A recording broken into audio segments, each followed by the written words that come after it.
Hi, everyone, and welcome to this episode of Time Out. Today I'm interviewing Tore Claesson. He has an impressive resume, having worked as an art and creative director for brands including Apple, IBM, Ericsson, American Express, and others on both sides of the Atlantic. And currently, Tore is based in China, helping Chinese brands with their international presence, as well as Western brands operating in China. Welcome to the show, Tore. How are you doing today? Thank you for having me to begin with. Yeah, I'm pretty good. Not bad. It's a nice day for an interview. Yes. And if it's okay, let's just go ahead and jump right in. Tore, you've had quite an extensive career so far. I'd like to know, what are your thoughts about it, and what has been your driving force throughout this journey? Yeah, well, that's really like two questions in one, but I'll try to answer the first part first, the second part first. So, what's driving me? What's my driving force? I think it's curiosity, to be honest, in short. And I think I'm very adventurous. I want to see new things. And also it's my personality. I'm very impatient. I get quickly bored, so I have to, move on and do new things and try the next thing all the time. That's been driving me. Although I've been in the same industry, same business all my life, so that sounds kind of like I'm quite pleased with what I'm doing, but I try to do it in different ways all the time. And I know you're currently living in China, but before that, you worked a lot between Europe and the United States.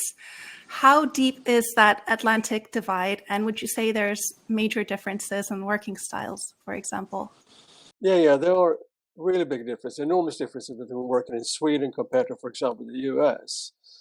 I've not worked in Sweden for over 30 years. But I think it's still very different. And because every place I lived, in Japan, Singapore, Hong Kong, China, and Sweden, America, it's all been very different. And sometimes it has to do with the relationship between clients and agencies, and sort of where you stand in relationship to your position, and of course budgets. If you look at America, which has often, at least the accounts I've been on, astronomical budgets compared to what I had in Sweden. So that also becomes like a much bigger machine with lots more people involved. Or it's more structured in a way. At the same time, it's less freedom, thanks to that. And how did you end up in China to begin with?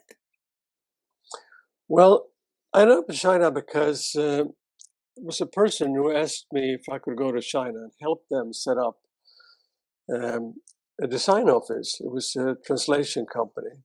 And I figured that there were some low-hanging fruit there, because every time they translated something, it was often related to a website or brochures or advertising and whatnot. And I figured I could help with that and help to adapt that as well into Chinese and even to other languages and the other way around. So that's how I came to China, and I was supposed to be there for 3 months to do that, just set it up. And eventually I met the person whom I'm now living with, a woman, who lived there in factories and all that. So I stayed on. That's what happened. And do you have any interesting highlights that you've experienced while living and working as a Westerner in China? Anything you want to share? Of course, the culture is it's very, very different and exciting, particularly in the beginning. You're a newcomer, you don't understand anything. It's very challenging, but the most wonderful experience, of course, all the people, they're great, but also the food. I love food. So even since I was a little kid, I was always hoping that, I'm just not going to go to Chinese restaurants. I actually go to China as well and see what that is. And so that is, in a way, that's the most interesting thing for me. It's like the lifestyle, living there, being among people. Work-wise, rather work in Sweden or America. Okay. Because in my industry, it's really, I mean, I don't speak Chinese well, or not at all, really, if it's Chinese. So it's much, much harder for someone like me to work there. And what's the level of English there where you live? is it easy to find people to communicate in English with, or? Yeah, that's kind of what I used to say on before. Even at the international agencies, not everybody speaks English, particularly not the creative staff or more junior people. Although they're supposed to learn English in school, they don't always want to use it, or they're shy, or whatever it is. But it's not everybody speaks English. I mean, some people speak perfect English, and then it's easy, but you can't take it for granted.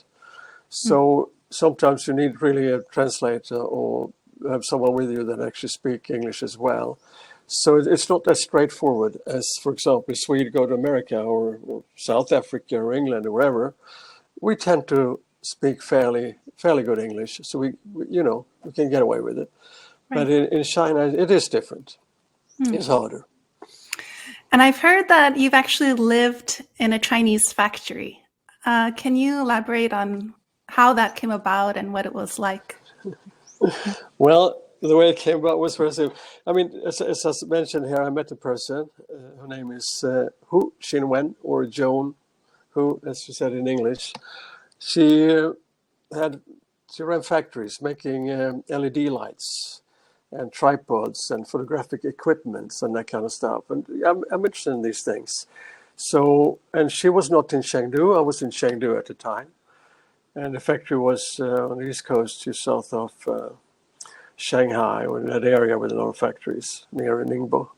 So, yeah, I traveled there, and I stayed with her there, and I worked with her there for a while. And then eventually both of us moved back to Chengdu as well. And, she kept her factories there for a while. And so that's how I came to live in a factory. Great. And I understand you've also spent some time working in New York. You worked at the advertising agency BBDO and had Apple as one of your accounts. And you also worked with the iconic agency Ogilvy and had IBM, American Express, Morgan Stanley, and others as clients. What did you do exactly, and what did you learn during your time there? First, what did I do exactly? I asked myself that as well. I was an executive creative director, which meant that I was running a very, very big team of creative people. In my case, it was over 50 creatives working in my group in New York. There were 5 group creative directors that reported directly to me, and then all the 50 people that, of course, you had to work with them on a daily basis. So it was a lot of administration, a lot of dealing with personal problems, not only work problems. When you have that many people, you know how it can be.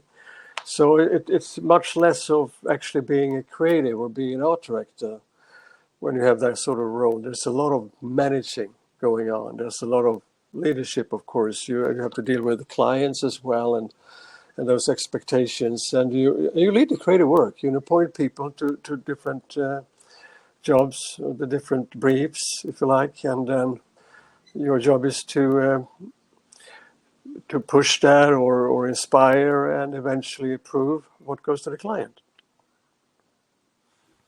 And in relation to your experience with IBM in the 90s, I've read that you're known for championing the integration of graphic design into interactive design. Can you elaborate a little bit on that?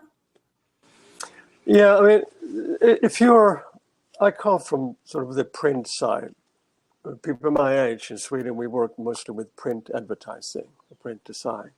And then we had a bit of movie commercials, movie, TV spots, and movie spots. And later on, TV came into the picture, and we started to work with TV as well. So we learn graphic design in a way. We learn typography, we learn layout, and that kind of things early on in Sweden. That's kind of what we focused on as an art director. Of course, the ideas are key to everything, but in order to make an idea work well, it should be packaged well as well. I mean, it's almost like that, they have the unwrapping, or whatever it's called now. When you buy a beautiful product, like a new Apple phone or something, iPhone, people carefully open the box and everything feels wonderful and so on. Packaging is very important. And graphic design is the packaging of ideas, if you like. And I find that very, very important. And a lot of people who started out directly sort of started working online or with web and banners and so on, they didn't really have the possibility to design because it wasn't that developed at the time. So you couldn't make typography look good. You couldn't, do different typographical tricks or graphic things. You had to kind of follow what was possible. Later we got CSS. We could start to really design things better. And so people like me, or people actually learn about typography and design, they sort of starting to push the boundaries, if you like, of what could be done online. And I thought that's as important when it comes, whenever you watch on the screen or look at it on the screen or read on the screen, as if you have a piece of paper in your hand. So therefore, I really stressed the fact that, yeah, it doesn't look great yet. Yes, I know that's hard to do. Well, maybe we work a bit more on that. Yeah, we should be more careful with the coding here and there. Pay attention to spaces, pay attention to proportions, pay attention to what fonts we can use and so on, because that makes a difference. That's how people look at it. And right now, I mean, it's almost like print now. It's really good. Mm. And what's it been like to work with the advertising of radically new products like IBM's PC or Apple's iPhone? Yeah, you're right about that. I mean, when I first worked, for example, at Apple, I barely know how to use a computer at the time, so I kind of had to learn because I'd worked in Apple. So if you didn't know how to use a computer, they would look at you like you were some sort of, Luddity or whatever you call it, that you couldn't do anything. So I learned that. But I was one of the first who had I remember, a real mobile phone. At the time, they probably weighed 15 kilos and the unit was in the back of the car. It was the car phones, right? And then I got the first portable Apple, which was also a big, heavy thing. I don't know how many kilos they weighed. It was like a big computer in a suitcase, well, in a briefcase, really. People were very impressed, but it was very, very heavy. But those things were exciting because we realized immediately with that, and by dealing with companies like IBM or the laptops and Apple and so on, and Ericsson, we saw beforehand where the future was going, because we had to, of course, sign DNAs and stuff like that. We learned things from their engineers that would happen 3, 4, 5 years later. So we saw the future while we were working, and that was an extremely exciting thing to know. I don't know what people who work, let's say on Ericsson today, maybe they see what's going to happen in 10 years. I don't know. We spoke about GS4, GS5 before we had G4, G5, right? Before we had one. There was HDMA, I forgot the names of these things. It was different technologies anyway for mobile telephony and so on. So we saw the future, and that was exciting to be part of that. We helped form that with our advertising and our messaging and so on. So, what people would accept and what they would learn. Very, very cool. And I know a big part of advertising is award shows. And what's been your experience and opinion around these award shows? I mean, I won some awards, not that many, to be honest, because I haven't always sent things in, and maybe it wasn't always that good. My teams have won a lot of awards, of course, for IBM and so on. Apple and other accounts. I've always been a little bit ambivalent about it, because it's a little bit of, it's the wrong purpose. You don't work to win awards. You work to make work that works for the client. And it's sometimes if you start focusing on awards, you kind of start focusing on the wrong thing. You're looking inwards instead of outwards. You look at what would other advertising people think? What would graphic designers think, and so on. So although all these things are important, I believe that award-winning work can very often be effective as well. But at the same time, it becomes very sort of introvert at some point. So I'm a little bit, plus that they became like businesses, like there are awards for everything in every category and everywhere, and everybody starts an award because there's a lot of money in it, right? So I didn't always trust it, to be honest. I felt there was sort of like a subdue thing, a meta world, if you like, that didn't have nothing to do with what we were actually doing. So I've never been sort of a great award winning, or I judged awards. of course, I do that because that's very exciting, because then you see what people do that you haven't maybe seen before. You see all the fake work, you see all that you would never see otherwise. Often it wins the award as well. And you get to know how people think, particularly if you judge, let's say, effectiveness awards, because then you have to write a story about what worked and what this campaign did and so on. So you learn a lot from being a judge. You probably learn more from being a judge than actually winning awards, to be honest. So that's one. Yeah. So I think that's a good thing. But you don't get to be on panels. You don't become a judge before you have won awards. It's a little bit of a chicken and egg kind of thing there. You kind of have to win first, and then they'll ask you to judge awards as well. Is there any ad or project that comes to mind that really impressed you when you were judging these awards? Anything that you remember that spoke out? Well, I should have actually asked myself that. Yeah, very often.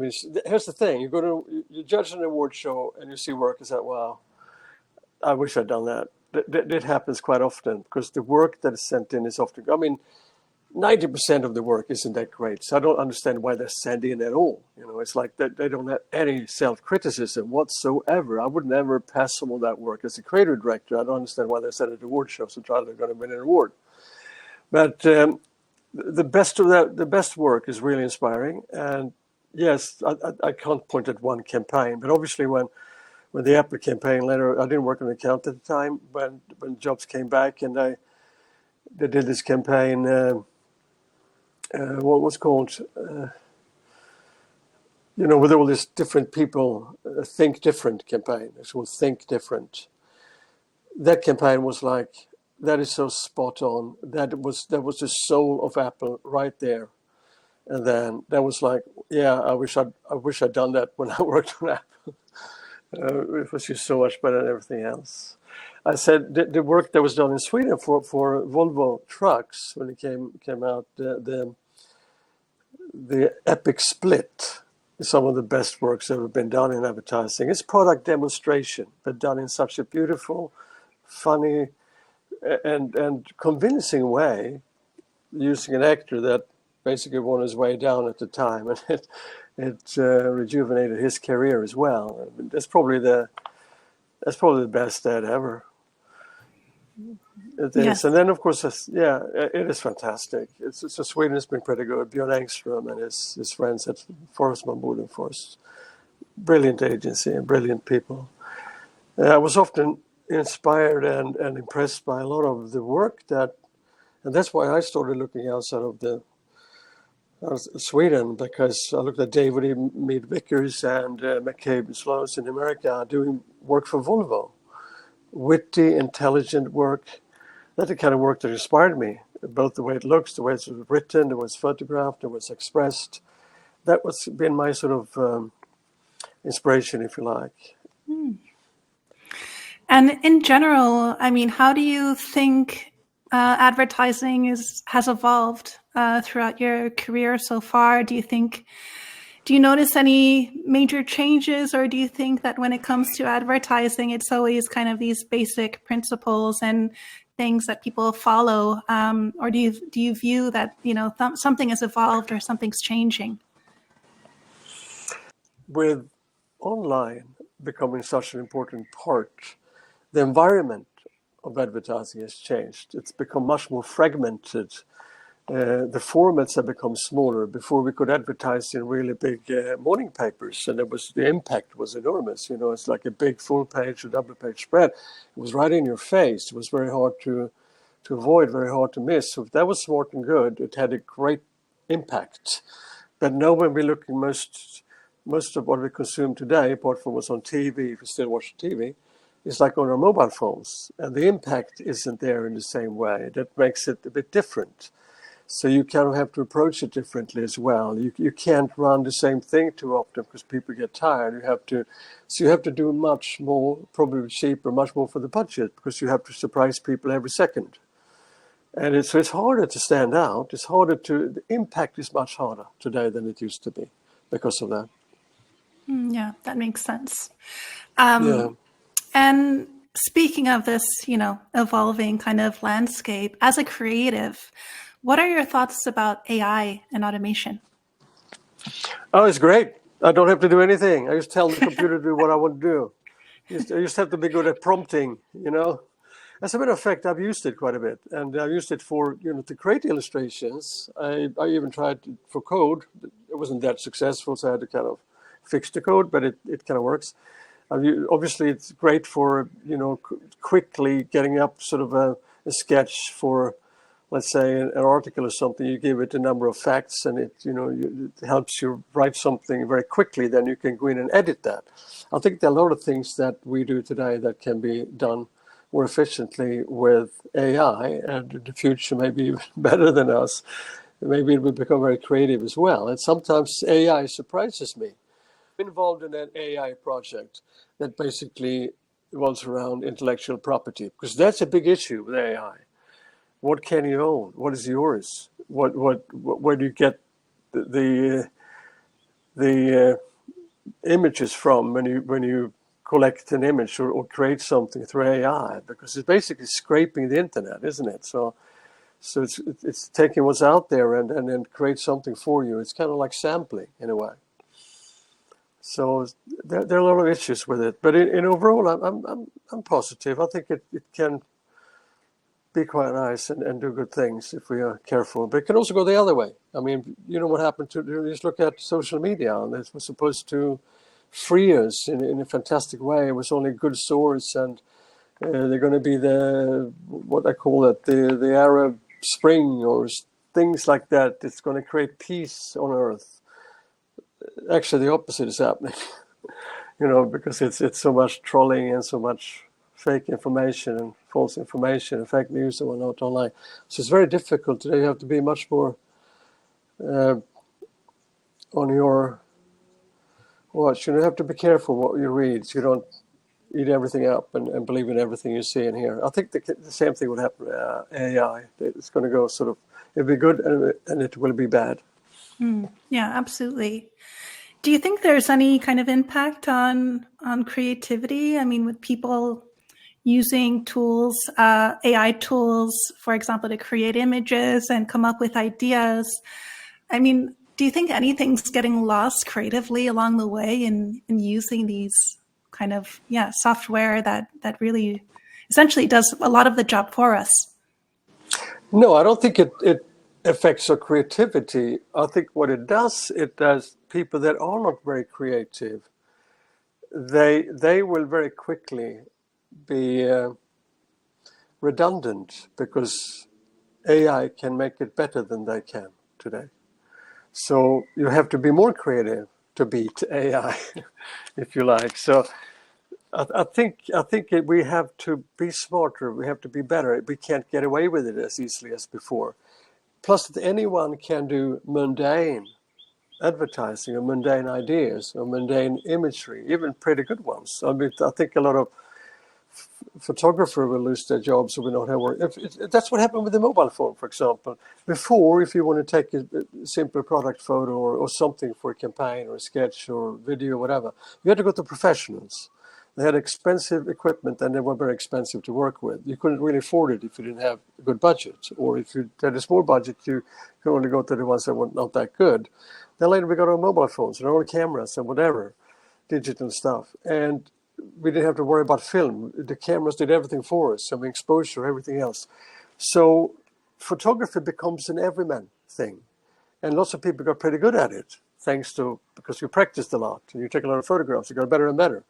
So the mobile phone did a lot when it comes to photography in particular. I think AI will do a lot when it comes to writing, when it comes to creating imagery, whether those are art-like illustrations or photography-like illustrations, if you like.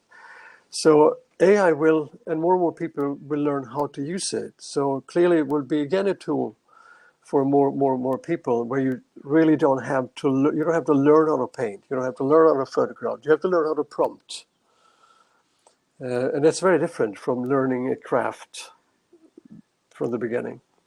It's a different type of knowledge. Yeah, absolutely. And Tore, you don't plan to retire anytime soon, right? Do you have any interesting projects on the horizon? Well, I have, as I said, I do have interesting projects, and they are AI related. That's what I work on together with some colleagues and friends in Australia and America. Aside from that, I used to work on, I do some websites, I do a little bit here and there. I'm not involved in advertising for clients such as IBM or American Express or Volvo at the moment, so I don't have any big campaigns coming out. So what my exciting new things for the future, actually, they are AI related stuff. I don't know if I'm going to succeed or not, but that's what I do. Cool. And for a freshman art director or creative who wants a more global outlook and maybe even an international career, what advice would you give them? If it's, you mean, let's say it's a Swedish, you talk about a Swedish person, an American person, whatever person, right? Yes, anyone. Anyone. What advice would I give? I mean, it's in a way, I said, for you to succeed, try to go to a country where you understand the language to begin with. Because if you manage to get a job in a place where you don't understand the language, you have to struggle with it, you have to learn a new one, you will not last long. It's as simple as that. So I think you can take risks, but make sure that you at least speak one of the languages they speak in the place where you go. I mean, there are a lot of countries where you can get away with English. For example, let's say 20 years ago, 30 years ago, when I came to Singapore, they do speak English, however, of course. But it was perfectly fine to be a foreigner. You didn't have to speak Chinese. Even in China, when I worked as a creative director, I didn't have to speak Chinese in the beginning. That was before when I was actually based in Japan, and I was overseeing the Asia and Asia Pacific regions. I could function in English. The people I dealt with on the client side, they either spoke English or had translators, interpreters when you had meetings. And the creative people also had either spoke English or interpreters. And we kind of did Anglo-Saxon advertising, if you like, all around the world. But today, in China, you have to speak Chinese if you're going to have a career here. You can't just move over and think you can get away with English. And that's not only because of the language, partly that, but also because it's become much more Chinese. I mean, they have the culture has developed so much when it comes to marketing, messaging, advertising, and particularly online. I mean, they're way ahead of us, the rest of the world in a way, when it comes to what's going on online with advertising and sales and marketing and everything. So that's something, you come there, you don't even know where they are. You're way behind. So it's very important to try to figure out where's the. You probably want to get a job anyway if you don't speak Chinese, but if you really want to try to, maybe go and study Chinese first. Great advice. All right, well, that wraps it up for today. Tore, thank you so much for agreeing to be interviewed today. It was a real pleasure talking to you. Yeah, thank you for having me. It was a pleasure.